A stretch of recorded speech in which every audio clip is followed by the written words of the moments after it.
Renan, hoje eu acompanhava aqui uma repercussão sobre uma fala sua nas redes sociais, que foi o fato de você dizer que se você tomasse posse como presidente da República, a primeira coisa que você faria seria ir até uma das comunidades no Rio de Janeiro para libertar as pessoas que estão lá sob o crime organizado. Isso dividiu bastante opiniões e eu quero entender mais profundamente e não além, e não somente o recorte que vai para a rede social, o que é essa proposta sua como um presidente eleito e empossado, caso seja? Em bom português, se nós ganharmos as eleições para 2026, o tema número 1 do nosso mandato será a declaração de guerra ao crime organizado, será a transformação da concepção do crime organizado como organização terrorista, trazer para o Brasil o conceito do que é conhecido lá fora como direito penal do inimigo, do jurista Günther Jacobs, a ideia do direito penal de terceira velocidade, que já é muito discutido lá fora e que inclusive tem influência no direito americano, na Europa tem, que é a ideia de você tratar alguém que recorrentemente comete crimes e que sequer aceita a lei pátria como sua lei, como um inimigo. Portanto, o direito tem que ser rápido com ele, as leis penais têm que ser rápido, o processo penal tem que ser rápido e as punições têm que ser muito duras. Mas aí você vai depender de outros poderes, né, dos quais você não teria influência. Naturalmente, mas se a população decidiu eleger um candidato de um partido nanico, que recém surgiu, e ele chegou à presidência da República, com certeza a campanha foi gloriosa, e esse será o tema principal desse mandato. E nesses 100 primeiros dias de mandato que os presidentes da República costumam contar com o beneplácito institucional dos demais poderes para poder iniciar sua agenda, eles já vão saber qual é a nossa agenda. Tanto que eu falei essa frase que no primeiro dia, o presidente da República tem que se encontrar junto com o seu governador, que espero que seja não é a demarcação válida, mas nós temos a liderança do Rio de Janeiro, o bombeiro Rafa, que por enquanto é nosso pré-candidato ao governo do Rio de Janeiro, e nós vamos fazer a primeira ocupação para demonstrar que o foco nosso é esse. Nós precisamos libertar 25 milhões de brasileiros que estão presos na mão do crime organizado.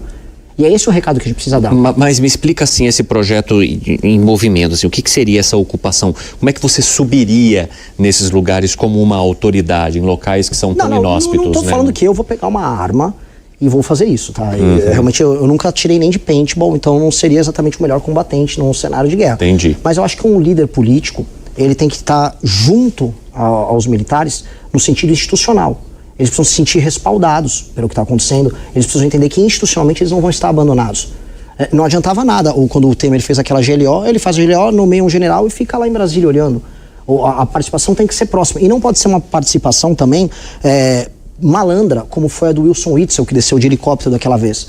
Esse tipo de coisa não pode acontecer, porque esse tipo de coisa desvaloriza uma ação que é muito nobre para os brasileiros, que é a retomada do próprio território e a libertação dessas populações. Então, em bom português, a gente precisa fazer uso das polícias, mas não só das polícias. Porque o crime organizado no Brasil hoje é uma instituição, vamos dizer, nacional. Ela está presente em todos os estados. Eu não vou conseguir resolver a questão carioca se eu não for para o Paraná ver a fronteira com o Paraguai, porque tem droga passando por ali. E também tem droga que vai passar por outros estados, então eu vou ter que ter uso das da Força Aérea, a gente vai ter que fazer um trabalho de fronteira. É um trabalho multifatorial. E também tem que ter alterações nas leis penais, leis de processo penal, para você poder fazer esse enfrentamento. Esse tipo de enfrentamento, que é um enfrentamento geracional, porque representa, na minha geração, uma ruptura com as formas de pensar não só, vamos dizer, dos constituintes de 88, mas de quase todas as escolas de direito penal no Brasil, que pensam muito mais na ressocialização do que na punição, ela representaria essa mudança, uma mudança no enfoque e no enfrentamento. E uma coisa que é curiosa, eu comecei a tratar desse assunto nesses termos desde o ano passado, e desde então eu estou vendo outros pré-candidatos à presidência da República repetindo ipsis literis do que a gente está falando. E aí, eu vi o Caiado teve presente aqui. Então tá todo mundo te copiando? Eu sinto que sim, eu nunca vi. Eu vou fazer uma pergunta um pouco nessa linha. Esse é um gancho. Pode aproveitar, já. O campo partidário da direita já está bastante congestionado, né? Você tem PL, PP, Republicanos, União Brasil, Novo, fora as siglas menores. O que o Missão pode trazer de diferente nesse campo da direita, e o que te leva a crer que o eleitor, com tantas opções mais consolidadas, na direita mais centrão, na direita mais conservadora, na direita evangélica, na direita mais liberal, que é o caso do Novo, ao menos da parte econômica, o que o Missão pode trazer, o que te leva a crer que o partido pode realmente vingar, né? Prosperar nesse campo partidário da direita tão congestionado como está hoje? Se você perguntar para todos esses pré-candidatos, a única palavra que vai sair falando e ecoando o coração deles vai ser Bolsonaro. Se o Bolsonaro, e desculpa a provocação, entrar numa banheira hoje, todos os outros candidatos desses partidos eles vão morrer afogados. Eles estão no bolso do Bolsonaro, para ser claro. Todos eles falam que a primeira ação que eles tomariam quando ganhasse a presidência da República seria anistiar o Bolsonaro. Quer dizer, o Brasil cheio de problemas, a gente está partindo para um colapso das contas públicas para 2027, 2028, todo mundo sabe que vai ter esse colapso. A gente está, todo mundo agora eles falam em guerra contra o crime, falando em guerra contra o crime, precisamos enfrentar o crime, vamos falar em desenvolvimento do Nordeste, vamos falar agora como a gente vai ter capacidade de negociar com a China ou com os Estados Unidos, e todos eles correm para falar que a primeira ação que eles vão tomar é libertar o Bolsonaro, porque naturalmente eles querem os votos do Bolsonaro. Eu não vejo nada de original no que eles falam. O Ratinho veio falar recentemente em guerra geracional e substituição geracional dentro da política brasileira, que é literalmente o nosso discurso. Eu fiquei curioso, um cara que está no partido do Kassab, que é uma das maiores velharias, um museu, o PSD, na Bahia, então, as oligarquias mais antigas, falando em renovação política via Ratinho Júnior. Eu olho, acho curioso, fico feliz, fico lisonjeado que ele está imitando as nossas ideias, mas eles não têm imaginação, eles não têm nada de novo. O que esses caras vão falar, por exemplo, sobre geração de classe média no Nordeste? O Lula aumentou a popularidade dele agora, ele está vindo com uma série de programas sociais.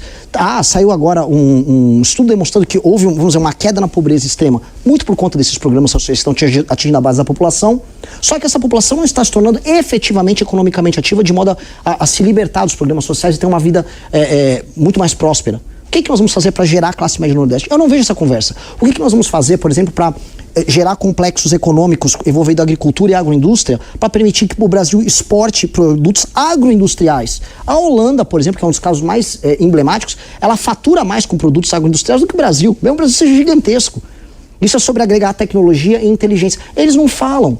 Eles vão ver assim, vou contratar um marqueteiro que vai ver o que a direita está falando nas redes. É sempre isso. O que a meninada está falando nas redes? Não tem ideia.